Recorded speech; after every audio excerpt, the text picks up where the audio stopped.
Ащыны жақсы көретін болсаңыз, видеоны соңына дейін қараңыз. Қысқыға арнап қайнатылмай жасайтын ащы бұрышты сақтау әдісімен бөлісемін. Алдымен қолыңызға рәзіңке қолғап киіңіз. Әйтпесе ащы бұрыш деген жер естен кетпес күйге салады. Бізге керегі сарымсақ және ащы бұрыш. Алдымен ащы бұрышымызды ет тартқыштан өткізіп аламыз.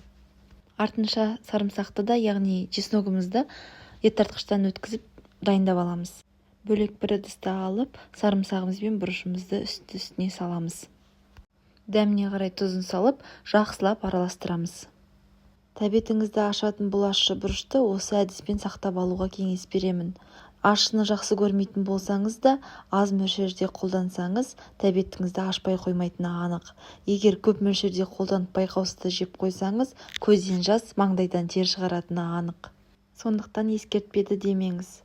Менің каналыма кіріп тіркеліп алуды ұмытпаңыз, әртүрлі әдістер мен рецептерді құпиясыз бөлісетін боламын. Біркелкі етіп араласқан бұрышымды осындай ыдыстарға салып шықтым.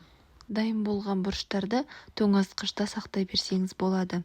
Керек кезінде бір ыдыстан алып шығып пайдаланасыз. Пайдаланатын уақытта ғана петрушка қоссаңыздар, дәмін одан өте айқындай түседі. Аскөкті бірден араластырып барлығына қосуға болмайды, себебі уақыт өте тұрған сайын бұрыштың дәмін жойып жібереді. Міне біздің бұрышымыз дайын. Ас болсын, сіздермен болған Әсел. Каналыма тіркелуді ұмытпаңыз.